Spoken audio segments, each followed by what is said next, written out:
औज़ु बिल्लाहि मिनश्शैतानिर्रजीम बिस्मिल्लाहिर्रहमानिर्रहीम सुब्हानका ला इल्मा लना इल्ला मा 'अल्लमतना इन्नका अंतल अलीमुल हकीम। Assalamu alaikum dear students. Today we are going to do the 8th lecture of software project management. In this lecture we'll discuss about the matrices for design model or the matrices that we use for design models. So like analysis models, design has also matrices that address various issues related to design. Just like in the previous lecture in which we discussed about the analysis models and how analysis models can be refined to understand better the analysis that we have. Similarly, we have design matrices that address various issues related to design and quantitatively assess a design. Like other software engineering matrices, they are also not perfect. Just like in the very beginning of this course, we discussed that the matrices that are used in SPM, they are not perfect. मतलब ये है कि वो जो matrices हम बनाते हैं software project management में, वो परफेक्ट matrices नहीं होते. So we will discuss the following design matrices. जो हम डिस्कस करेंगे उनमें हम एक आर्किटेक्चरल डिज़ाइन मैट्रिसेस डिस्कस करेंगे और एक हम क्लास ओरिएंटेड मैट्रिसेस जो है वो डिस्कस करेंगे या ऑब्जेक्ट ओरिएंटेड मैट्रिसेस जो है डिस्कस करेंगे. तो इस लेक्चर में इंशाल्लाह हम आर्किटेक्चरल डिज़ाइन मैट्रिसेस को कवर करेंगे. इंशाल्लाह फिर नेक्स्ट लेक्चर में हम जो ऑब्जेक्ट ओरिएंटेड मॉडल्स हैं उनके जो मैट्रिसेस हैं वो डिस्कस करेंगे. तो architectural design matrices focus on characteristics of the program architecture. Program architecture की जो characteristics हैं उन पर क्या करते हैं, फोकस करते हैं. प्रोग्राम आर्किटेक्चर के जो characteristics हैं उन पर फोकस करते हैं. when an emphasis on the architectural structure, ठीक है, जो उनका architectural structure होता है उस पर फोकस होता है. and the effectiveness of the modules or components within the architecture. अब आर्किटेक्चर के अंदर जो मॉड्यूल्स होते हैं जो आपस में मिल के काम कर रहे होते हैं तो उसको अच्छा आर्किटेक्चर क्या होता है, कंपोनेंट उनके अंदर जो इन्फॉर्मेशन शेयरिंग होता है. सिंपल, अगर इंतहाई सिंपल वर्ड्स में अगर आप समझना चाहें तो आर्किटेक्चर का मतलब है कि कौन से कंपोनेंट्स वो इन्फॉर्मेशन कैसे शेयर करते हैं, किस ऑर्डर में शेयर करते हैं, दैट्स ऑल. कैसे आपस में वो मॉड्यूल्स कम्युनिकेट करते हैं, तो दैट्स कॉल्ड आर्किटेक्चर. अच्छा, they are black box in the sense that they don't need any understanding of the module. जो अभी हम मैट्रिसेस डिराइव करेंगे वो मैट्रिसेस हैं, वो ब्लैक बॉक्स मैट्रिसेस हैं. इसका उनका मतलब ये होगा कि वो जो है हमें इनर जो मॉड्यूल के अंदर जो प्रोसेस होता है उसको हमें समझने की ज़रूरत नहीं होती, यानी उनको हमें समझना लाजमी नहीं होता है इस तरह के मैट्रिसेस को कंस्ट्रक्ट करने के लिए. अच्छा, जो कार्ड एंड ग्लास जो दो कंप्यूटर साइंटिस्ट हैं, define 3 software design complexity measures. Software design के जो कॉम्प्लेक्सिटी मेजर्स हैं, डेफिनेटली कि हमने अगर मैट्रिसेस बनाने हैं तो we should have some parameters. उन पैरामीटर्स को हमें इंडिपेंडेंटली कैलकुलेट करना, उनको टेबुलर फॉर्म में लाना होता है. तो फॉर दैट रीजन जो सॉफ्टवेयर डिज़ाइन के जो कॉम्प्लेक्सिटी मेजर्स हैं या उनके जो कॉम्प्लेक्सिटी के पैरामीटर्स हैं वो हमारे पास किस किस्म के हैं. एक हमारे पास है स्ट्रक्चर कॉम्प्लेक्सिटी के जो एलिमेंट्स, दूसरा हमारे पास है डेटा कॉम्प्लेक्सिटी और तीसरा हमारे पास है system complexity. Remember this very important topic कि उसमें हम इन तीन चीज़ों को थोड़ा डिटेल के साथ पढ़ेंगे कि स्ट्रक्चरल कॉम्प्लेक्सिटी क्या चीज़ है, डेटा कॉम्प्लेक्सिटी क्या चीज़ है और सिस्टम कॉम्प्लेक्सिटी क्या चीज़ है. तो सबसे पहले हम आते हैं स्ट्रक्चरल कॉम्प्लेक्सिटी पर, जो जिसका के नाम से भी जाहिर है कि इसका जो है प्रोग्राम के जो सॉफ्टवेयर के ओवरऑल स्ट्रक्चर से कुछ लेना देना होता है. Means that how the modules are interrelated. एक आर्किटेक्चर के अंदर जो मॉड्यूल्स होते हैं वो कैसे एक दूसरे के साथ रिलेटेड हैं. How strongly the components are connected, कितने स्ट्रांगली एक दूसरे के साथ कनेक्टेड है, कितना उनका इंफॉर्मेशन शेयरिंग कितना फ्रिक्वेंट हो रहा है. And how strongly they are interdependent, और कितनी मजबूती के साथ वो एक दूसरे पर डिपेंड कर रहे हैं. फॉर एग्जाम्पल, अगर एक को मैं रिमूव करता हूँ तो उसकी वजह से बाकी पर कितना असर पड़ेगा. सो सम आर्किटेक्चर्स फॉर्म ट्री स्ट्रक्चर. कुछ के जो आर्किटेक्चर्स होते हैं उनका जो शेप होता है उनको अगर हम डायग्रामेटिकल रिप्रेजेंट करें तो उनसे ट्री स्ट्रक्चर बनता है, जिसको हम हायरार्किकल स्ट्रक्चर भी कहते हैं या उसको फिर हम कॉल एंड रिटर्न भी कहते हैं. ठीक है. दूसरा हमारे पास जो होता है वो लीनियरली अरेंज होते हैं कि एक मॉड्यूल हुआ, उसके बाद दूसरा, उसके बाद तीसरा, उसके बाद चौथा. तो ये हमारे पास लीनियर या सिक्वेंशियल जो मॉडल है वो है. सम और कॉम्प्लेक्स ग्राफ्स, कुछ हमारे पास जो है ना कॉम्प्लेक्स ग्राफ पर मुश्तमिल होते हैं, कई सारे नोड्स होते हैं, कई सारे लिंक्स होते हैं. ठीक है, बहुत कॉम्प्लेक्स तरीके से एक दूसरे के साथ रिलेटेड होते हैं. तो ये हमारे पास 3 टाइप्स के हैं जहाँ पर हम जो जिसको हम कहते हैं कि कॉम्प्लेक्सिटी है, स्ट्रक्चरल कॉम्प्लेक्सिटी है. अच्छा, स्ट्रक्चर कॉम्प्लेक्सिटी के बाद हमारे पास आता है data complexity. Data complexity means that how data enter and leave to and from a module. एक मॉड्यूल है, उस मॉड्यूल को डेटा कहाँ कहाँ से कैसे कैसे एंटर होता है और कैसे कैसे उस मॉड्यूल से डेटा एग्जिट करता है।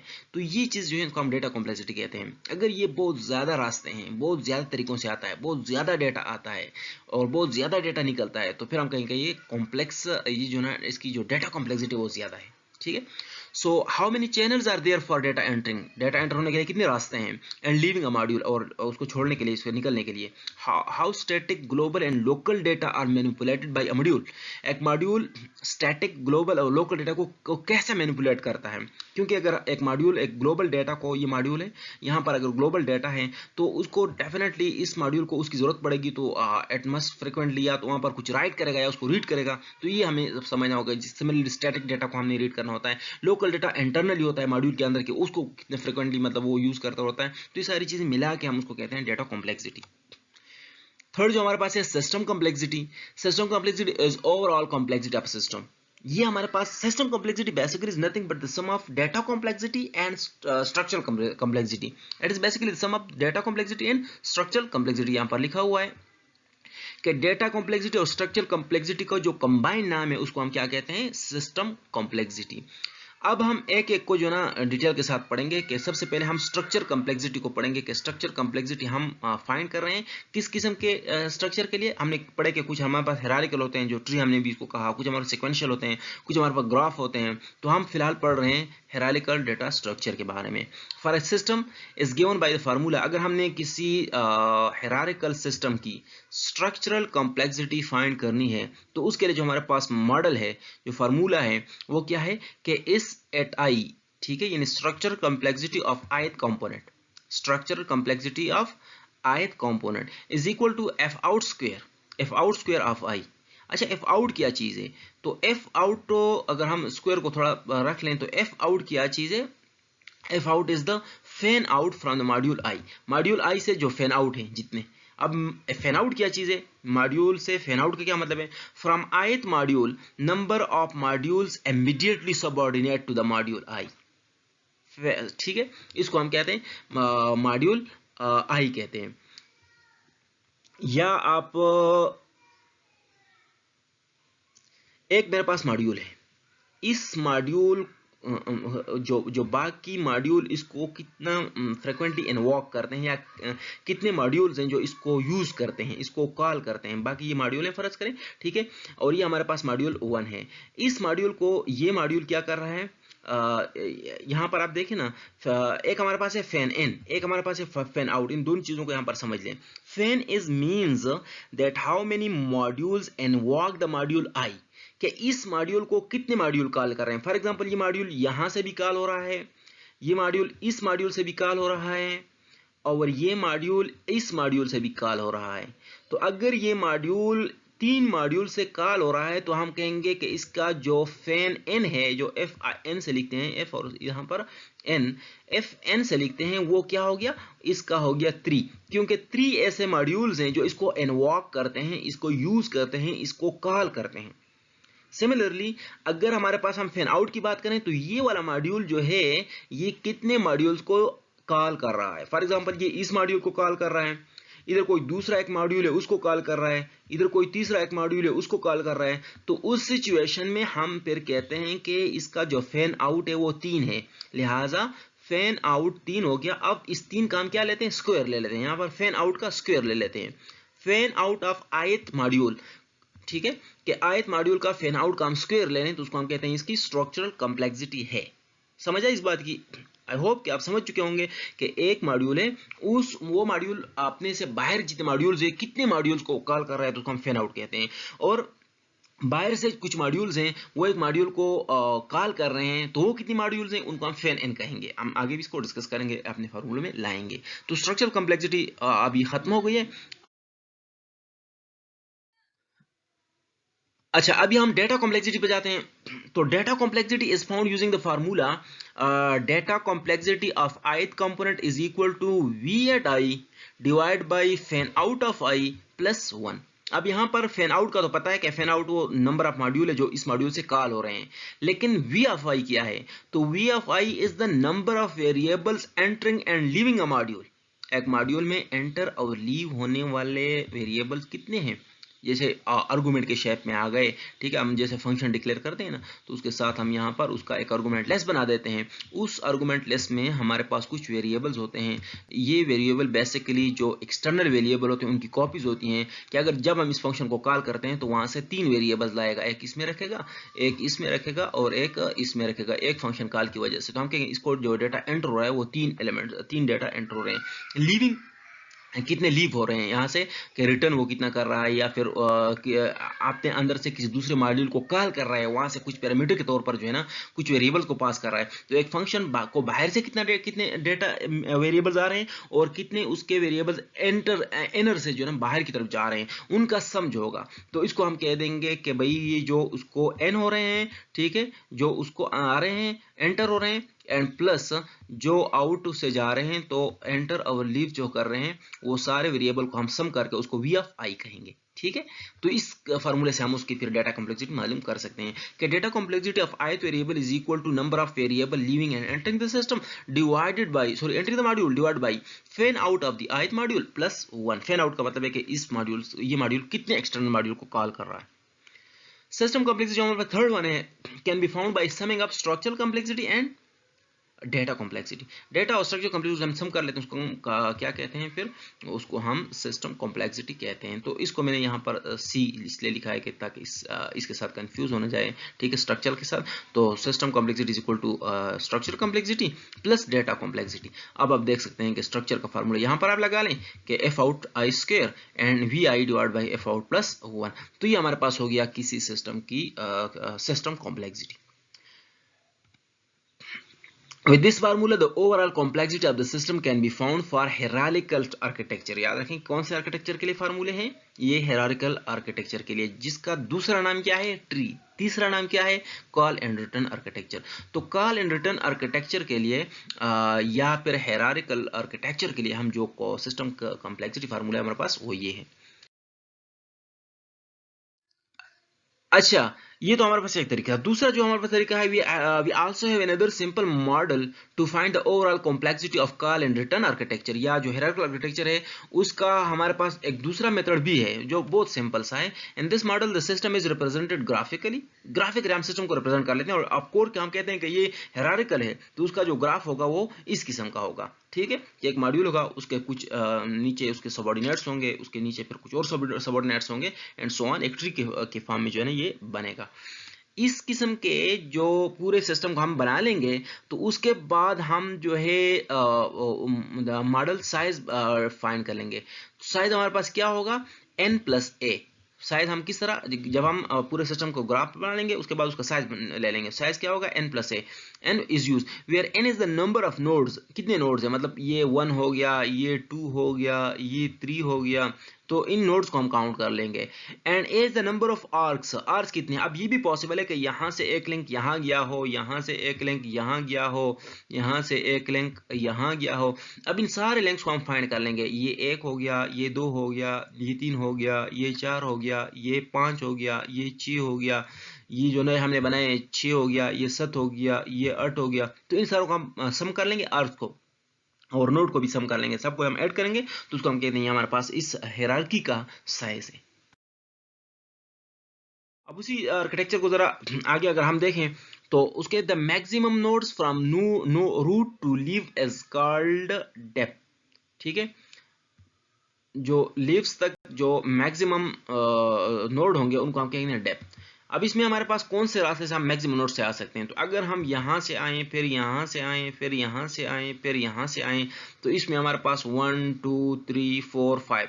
तो हम कहेंगे कि हमारे पास इस सिस्टम की जो डेप्थ है वो कितनी है, वो 5 है। And the maximum nodes at any level at any level of the graph, maximum node at any level of the graph is called width of the graph। Maximum node कहाँ पर है, इस लेवल पर देखें तो 1 है, इस लेवल पर 2 ही हैं, लेकिन इस लेवल पर अगर हम देखें तो ये कितने हैं, 3 4 5 हैं, ये इस लेवल पर 5 है, इस लेवल पर 4 हैं, इस लेवल पर 1 है। तो मैक्सिमम नोड्स कौन से लेवल पर हैं, इस वाले लेवल पर 5 जो है, तो ये 5 जो है इसको हम कहते हैं ये इस ग्राफ की क्या है, विड्थ है। अच्छा, हाँ, आर टू नोड रेशो, उसके बाद हम क्या करेंगे, arc to node ratio find करेंगे। आर टू नोड रेशो कैसे फाइंड करते हैं, number of arc divide by number of nodes. इसको हम क्या कहते हैं, इसको हम कहते हैं connectivity density of the system. Remember, आपसे एग्जाम में पूछा जा सकता है कि कनेक्टिविटी डेंसिटी आप कैसे फाइंड करेंगे एक हायरार्किकल ग्राफ के लिए, सो रिमेंबर दिस वन।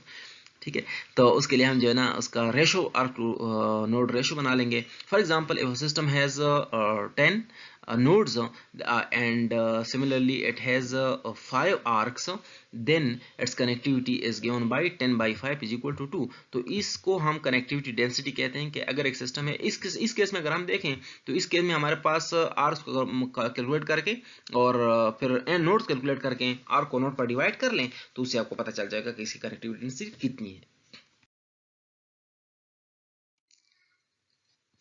अच्छा, एक हमारे पास जो थर्ड वन है वो IEEE का। ये तो दो तरीके हमने पढ़ लिए, एक जो पहले वाला तरीका था जिसमें हमने जो है ना डेटा कॉम्प्लेक्सिटी, स्ट्रक्चर कॉम्प्लेक्सिटी को ऐड करके सिस्टम कॉम्प्लेक्सिटी फाइंड करनी थी। दूसरे में हमने पहले उसका साइज जो है ना वो कॉम्प्लेक्सिटी इंडेक्स था और उसका ग्राफ बना के उसके डेप्थ वगैरह उसका रेशो बना के उससे हम अंदाजा लगाएं। थर्ड हमारे पास है IEEE का standard. IEEE standard to design of design matrix। Design matrix को डिजाइन करने के लिए जो स्टैंडर्ड IEEE ने दिया है उसको हम कहते हैं DSQI।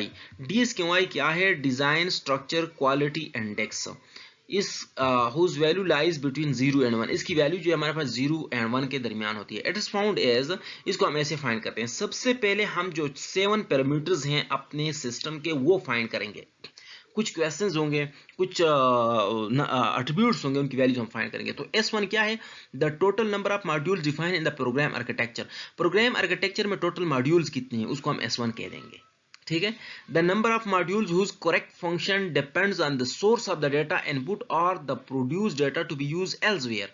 ठीक है, the number of modules whose correct function, जो उसके करेक्ट फंक्शन जो होते हैं वो क्या, depends on the source of data input. ठीक है, तो डेटा इनपुट के सोर्स पर जो है ना डिपेंड करते हैं, that produce data to be use elsewhere. और जो हमारे पास ऐसे डेटा प्रोड्यूस करते हैं जो कहीं और भी यूज किया जा सकता है, तो वो हमारे पास S2 हो गया। उसके बाद हम S3 फाइंड करेंगे। S3 क्या है, the number of modules whose correct function depends on prior processing.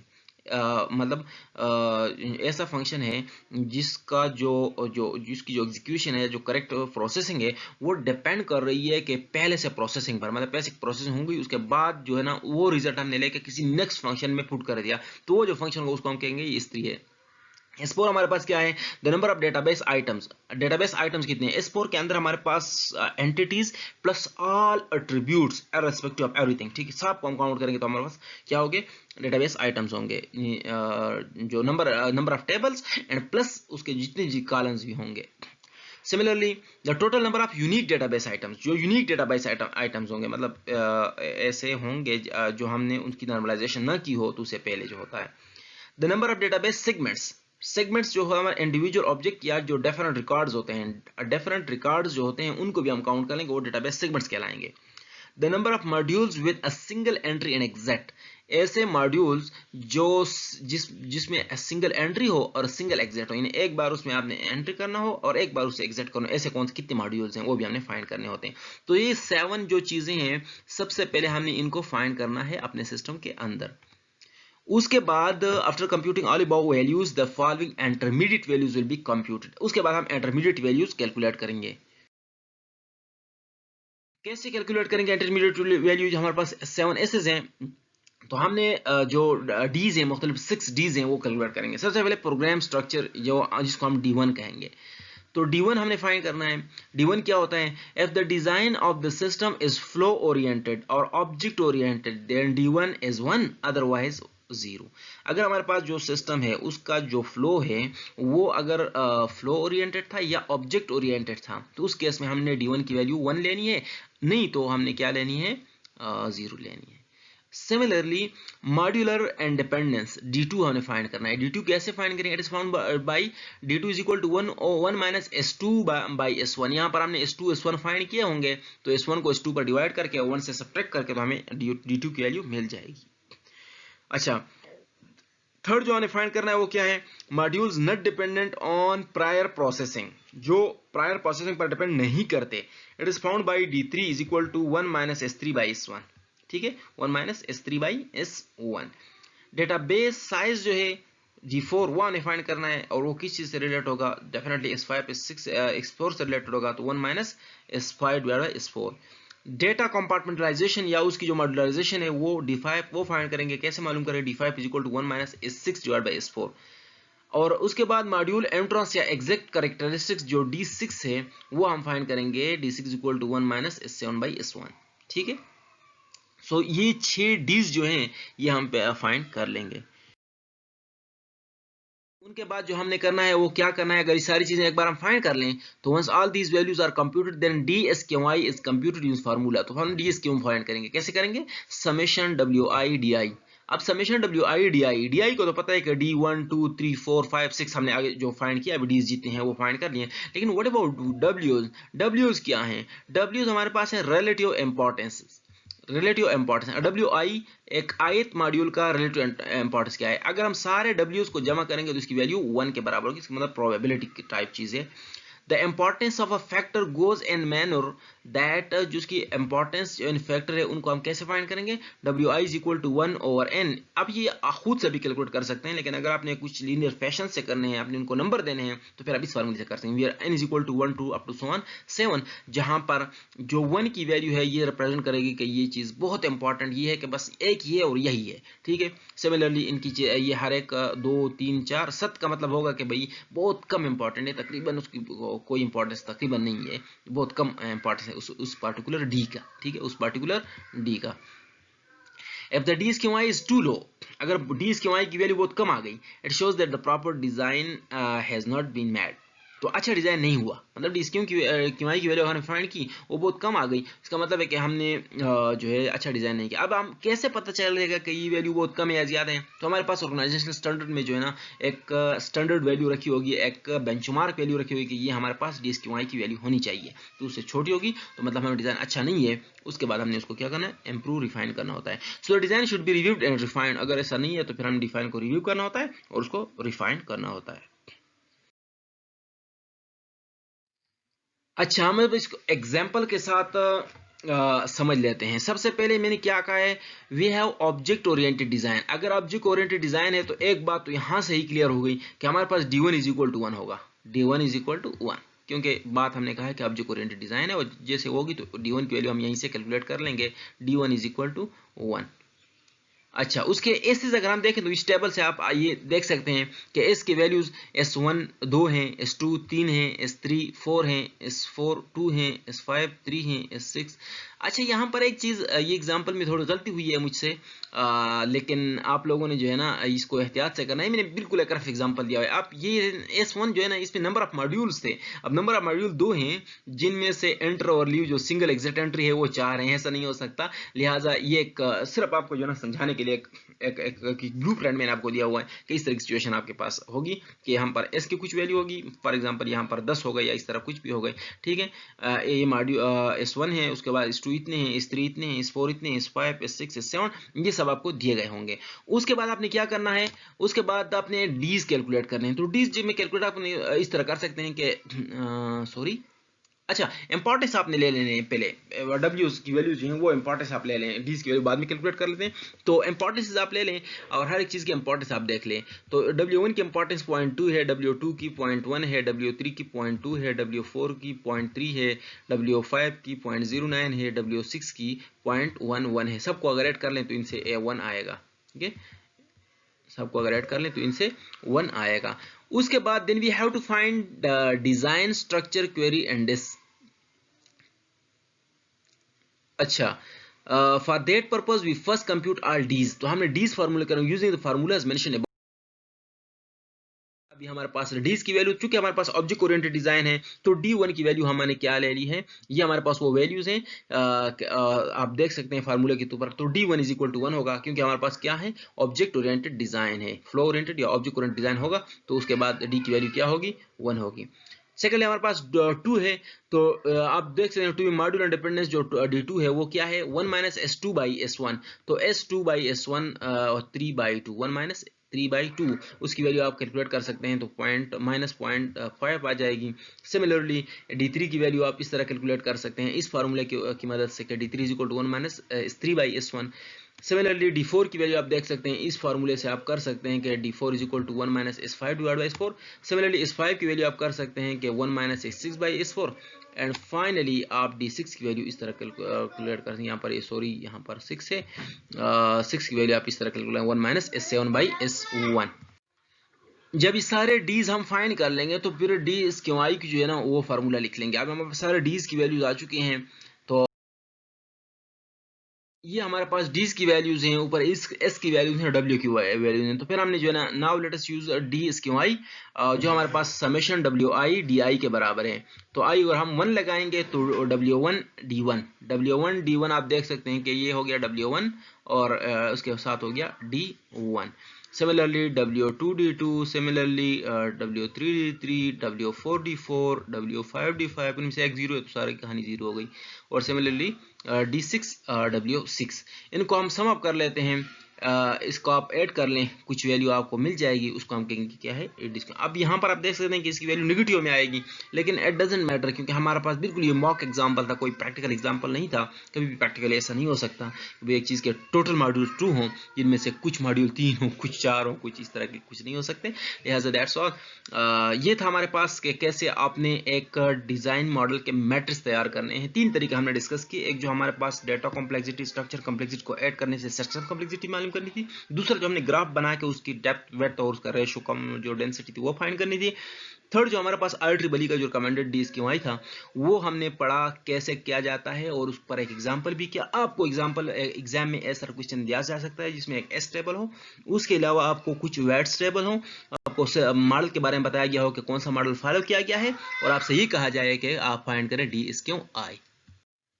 तो ये हमारे पास था ओवरऑल आज का काम। इंशाल्लाह नेक्स्ट लेक्चर में फिर हम ऑब्जेक्ट ओरिएंटेड के मॉडल्स हैं वो डिस्कस करेंगे। Thank you so much. खुदा।